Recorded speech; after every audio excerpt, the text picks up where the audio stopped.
It was 1,000 years ago, but it seems like yesterday when the dogs of war came howling down our way. Well, they took away the lives of every man, woman, and child. It was a dreadful thing they called the harrowing. All the battles fought were lost, they were left to count the cost. The Doomsday Book had nothing much to say. All the wasted lands were poor for a century or more. It was a dreadful thing they called the harrowing. Oh, the harrowing. Oh, the harrowing. All the wasted lands were poor for a century or more. It was a dreadful thing they called the harrowing. Good evening, everybody, and welcome to the latest instalment of our interviews leading up to Pentrefest. Tonight, really excited. One of my favourite artists here with us. I've got Kev from Theigns Thralls. How are you doing? Fine. Nice to be here, Beany. Nice to join you for this. Yes. So it's as always, it's great to see you. So we are obviously we're going to work around to Pentrefest and things like that, but let's talk about Theigns Thralls. Obviously, there's a rich history with the band. Can you just tell us a little bit about putting the band together, the origins of it, and how you got to where you are now? Right. Okay. It's thing is, it's quite a story. This is quite a long one, so I'll try and keep it. Give you the short. I'll give you the short version of it. Right. We just mentioned we mentioned this conference in back in the COVID times, which is very appropriate because that's the way Theigns Thralls actually started. I'm speaking from Madrid, Spain tonight. Yeah. So I moved out here about 10 years ago. And so I'm a little bit out of it from being in the UK, and I had a lot of time on my hands. So I fancied doing some stuff in Spain with some friends. That was the original idea behind all this.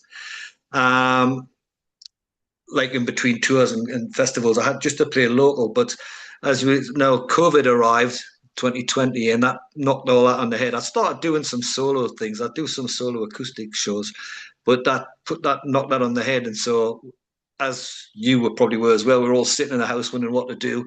And so I contacted some people and thought I was working on some songs and thought I'd get some people interested, to play along in the house. We're all stuck in the house. We couldn't leave the place, so we used the time wisely. And to my surprise, everybody was really up for it. And so I don't know if you've seen the Theigns Thralls first album. There's a cast of 25 or whatever there is. There's lots of people. So I knew several bass players and several violin players and all this sort of thing, guitar players. And they all were really good. They all sort of chipped in, And so it became a recording project, really. And I was going to just release it on the internet. I didn't really have very big plans for it at all, But eventually got the album done, and I got talking to a record label, which is Rock Shots, record labels from Italy, through the guy who mixed it, as a guy, Essa, who works with a band called Metal De Facto. If anybody's into power metal, they've got a new thing out. And it's the same label as they're on. And so then I had the album and the record label. And so I thought, oh, well, we're going to have to take this on the road then, This was around about beginning of 22 by this point, and there was still restrictions, but we could start to look at doing live stuff. So I needed a band to do that, and I had, again, friends. One of the main guys was John Ryan, who was in Cruachan. When we were recording, he had left Cruachan, and I actually heard that he was playing on an album by Borknagar, and he was playing strings on that, and so I tapped him up basically and said, look, what's all this? You playing cello with violin and all this sort of stuff. And so he agreed to play some violin. And I said, well, would you be interested in going and doing it live? I said, yeah. And I had a friend, Arian, who's been around with crewing with us for donkey's years. And he was like, do you want a bass player? And I said, of course, and I'm going to need a bass player, yeah. But he was based in Amsterdam, and Arian's sort of guy. He does, I don't know how many 100 gigs a year, and he knows everybody in the Netherlands. And it's like, I know a drummer, and I know a hurdy-gurdy player, and I know this, I know that. So we went across to Amsterdam, and we kind of got the band together. But we needed one more person. I didn't think with just me playing the guitar, one guitar with all the bits on, it wasn't enough. And it was John Ryan who suggested that Dave Briggs would be interested. And Dave Briggs, you know Dave well, of course, from Waylander, and his other band, which I knew nothing about, was Rule of Six. You've seen them. And I just knew Dave from Waylander playing whistle because he played on the album as well, you see. And I said, I didn't know Dave even played guitar. And he said, yeah, he's got a band. And so you've seen Rule of Six with the 4 guitar players, you know, they're all doing this master thing. So I got in touch with Dave, and he said, let me think about it because got a lot on. And so he said yes as well. So that was the lineup completed. And so having the album and putting it out through the label, we managed to start gigging. If you see the video for Today We Get to Play, if it was the first one we did, you can see the guys have still got the masks on. You know, you still had to wear them, and back in those. We still weren't through the woods at that point. So we took it on the road, and it's strange because Mike, the drummer, the guy who joined, also from the Netherlands, at that point, he'd never been on a plane before. It was his first trip, and the first trip on a plane ever. And since he joined Theigns Thralls, he's been to Spain and Germany, Latvia, England, Ireland, Scotland, Wales, all over the place. So we got started in 2022 playing live. And so Theigns Thralls eventually became a thing, you know. It became a band, if you like. It was just, I say, a project in the first instance, with lots of people contributing things. And then it became a band. And once it was a band, we started to think about the second album. And I mentioned COVID times, so I took a recording project, but Dave Briggs decided to build himself a studio. As you do. He had a studio, but it wasn't his very plush one. But so he had this time on his hands, and so he ripped the whole thing to bits. And I remember him saying, I'll find a little corner to put some whistle on for you somewhere. And I didn't click that he was actually building the studio. So he built a studio, and he obviously uses it for Rule of Six and Waylander, and now for us as well to do our recording in. So we went across there to record the second album. And one of the things that happened in the interim, I was contacted by a guy from Sweden, a guy called Per Ablinson, who's a lyricist. He's a lyricist, and he probably heard of a band called Therion. Yes. Yeah. Yes, he wrote the lyrics for that. They've got a new one now, but they were just on Facebook the other day. The two of them, they've been doing quite a bit of stuff for them. And at first, I thought it was odd because it was all about collaborating with people, and like he writes words. I thought, well, I've got plenty of words. I don't really need words. I need things I can't play, like hurdy-gurdies and stuff, strange instruments. But then I thought, well, why not? Why not see if this could lead to something? So he sent me lots and lots of stuff, and he writes very fast. So I got this stuff, and one of the differences on the second album, I wanted to make. There was like what we call a suite of songs on like one side that were all joined together, like Anglo-Saxon kind of stuff. And on the other side, there was like just like normal songs on the other side.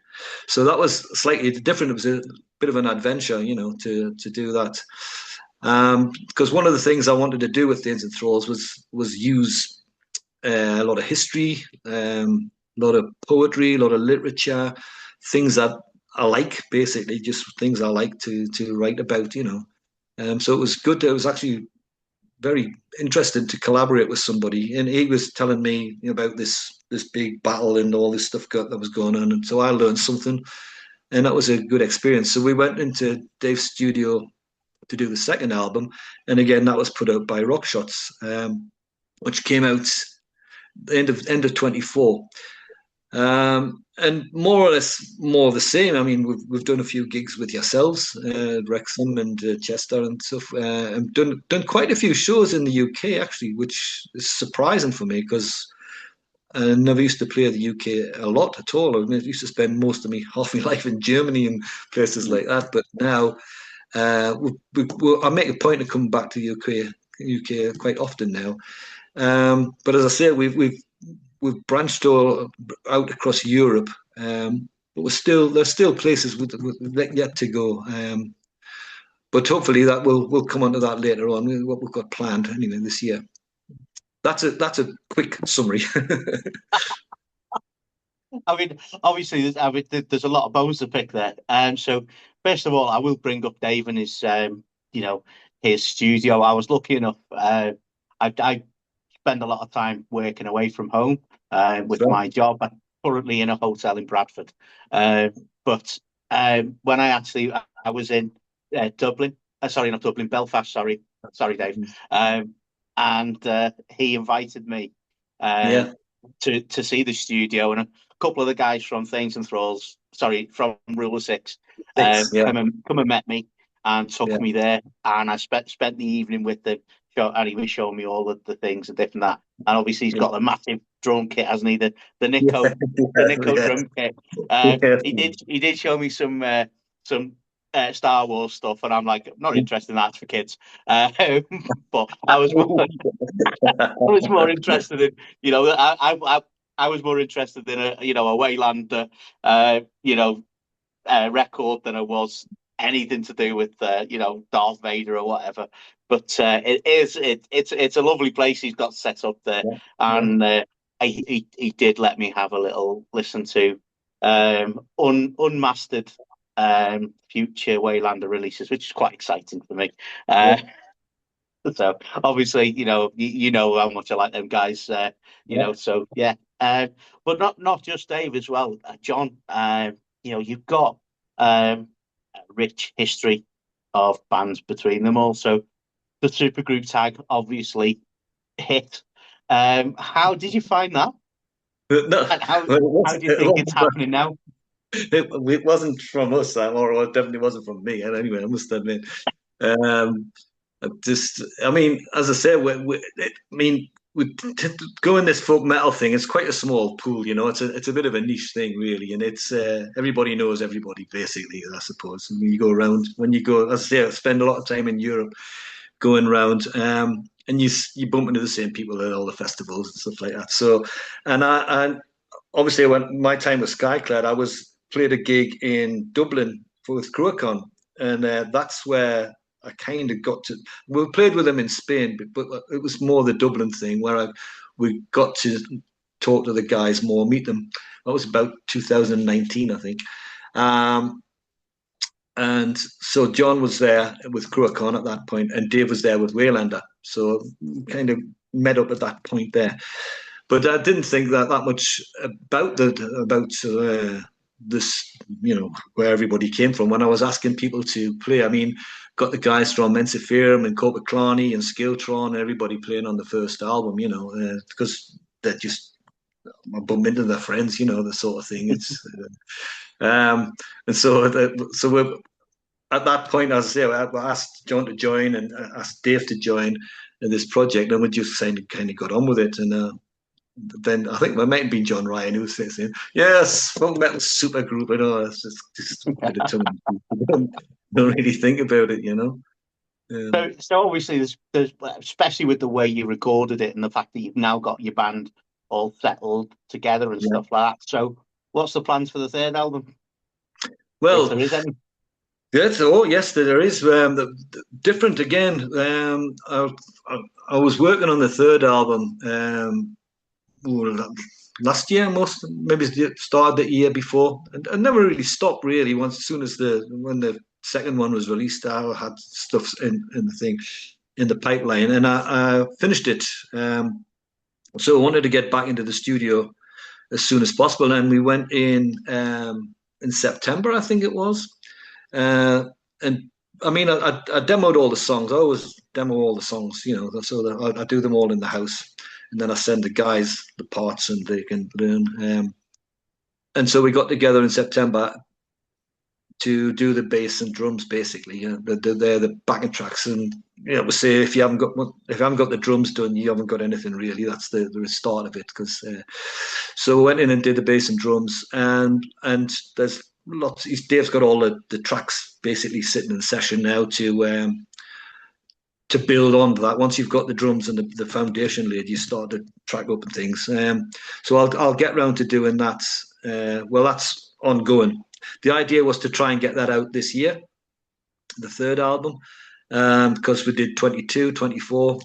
Great if we can get 26. But I kind of torpedoed that a bit because I had this bright idea of doing an acoustic EP, like ASAP for some strange reason. And so that now the third album's been put because Dave said, you're doing too much stuff. I think we're 20 plus tracks at the minute, Theigns Thralls. So he's like, I need to get these finished. He finished the Waylander album. That was a plus. So now he's freed up a bit of time. And then I said, well, about this EP, it'll not take long.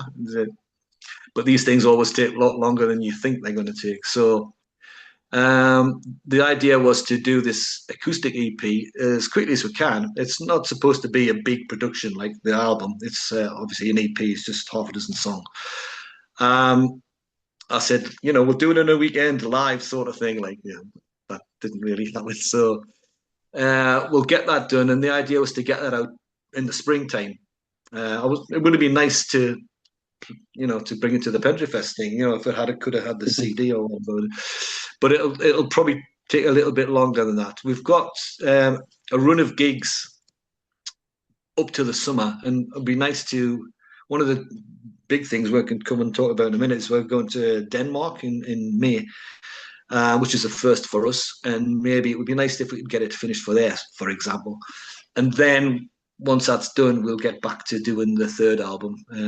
But it's all written and it's half done. So once this is out the way, we'll get that done. If we can't get it out the back end of this year, it'll be out as soon as we can next year.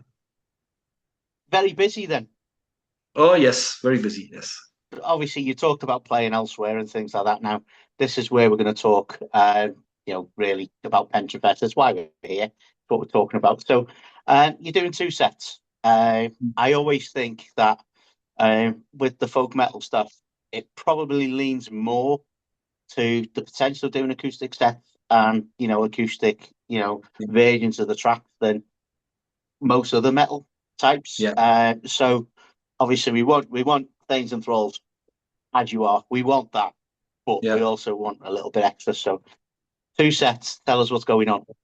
Yes, well, you're right. As I said when I first started, I do a lot of acoustic stuff myself anyway, and basically the way I write, they're kind of folk songs, basically, I suppose. So if you strip them back to the nuts and bolts, then they're essentially you can play most of them like me sitting with a guitar, So that lends itself nicely. But with this band in particular, because we've got the 2 lads with the pipes and whistles, you've got a very sort of folk foundation there anyway. And it dawned on me that we should really. I mean, we've done a couple of. We did Strive. I did an acoustic version of Strive on the first album, and we can see the potential of doing this. And I've done a lot of unplugged folk type things before, and I thought, well, it's about time we've talked about doing it, but because it's something we can offer, like for a festival, to do in the bar after the gig, after show, that sort of thing. We'll have the potential to sit and have a few beers and get the guitars and bazookas out and all that sort of thing and play the songs, and they still work with the violin and the thing. So this is the idea of doing this acoustic EP. Now it dawned on me somewhere along the line that I seem to have a lot of songs, or a few songs about drinking, which seems to be a recurring theme in some of my writing. And so it's not true, but it just seemed like that. So I thought, there's a few songs about this drinking. So what if we put them all together and did acoustic version of all these songs that we're doing with drinking? and they would hang it as a theme, and so that's basically what we've done. And so, well, for Pentrefest, that would obviously be the core of what we're going to do. We haven't got the CD, as I say. It would be nice to record it nearly live and stick it on a CD, but the record company wants to put it out in the spring and all that sort of thing. It'll be a digital thing, and we'll have to do videos and all that. So, but we'll be able to actually. You'll get the first. Pentrefest will get the first. We've got it. We've got it penciled in. So we rehearsed it and we've recorded it. So a lot of these songs we'll play them there. And one or two other things. We've got a couple of surprises up our sleeves, and we're going to tell you about as well. So, but yes, I'm really looking forward to that, actually. Well, Kev, as always, it's an absolute pleasure speaking to you. Obviously, to see somebody like you, who I've looked up to for years and years, and now to be sitting here speaking to you, it's absolutely fabulous. And also the fact that because you talk, you've got a certain passion about what you're talking about and things like that, and it's difficult not to get carried along with you. I just, I love what you do. I think it's fantastic, and I really can't wait for Pentrefest. Two lots of you. It's going to be amazing. Right. So I'm really up for it. Yes, really looking forward to it. It'll be great. So thank you very much, Kev. No problem. And we'll see you in February. See you there. See you at the end of February. Bye now. I'm with Kevin from Theigns Thralls, and this is one of our tracks that we did at Warhorns. And we sort of shot some stuff there at the Warhorns Festival and turned it into the video for our song called The Grape and the Grain, which is another song about drinking.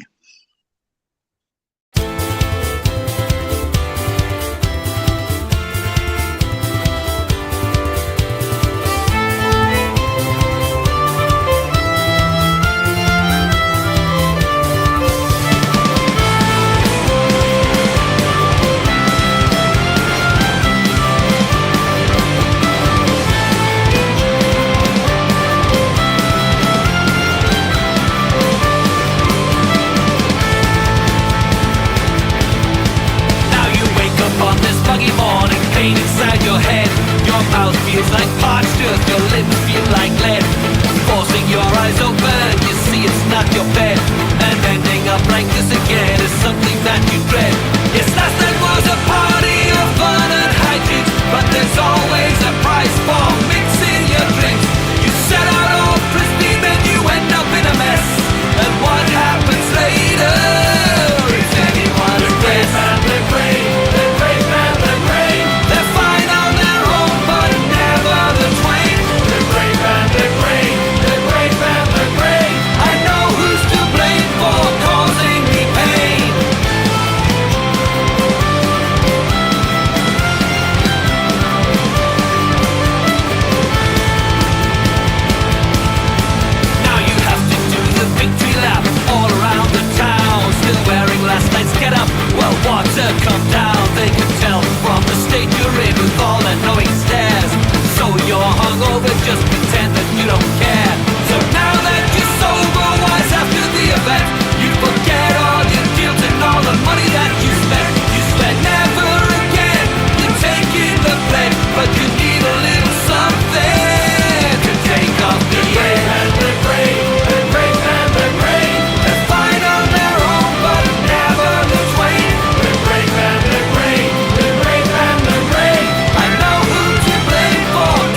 Touch the end. Touch the end.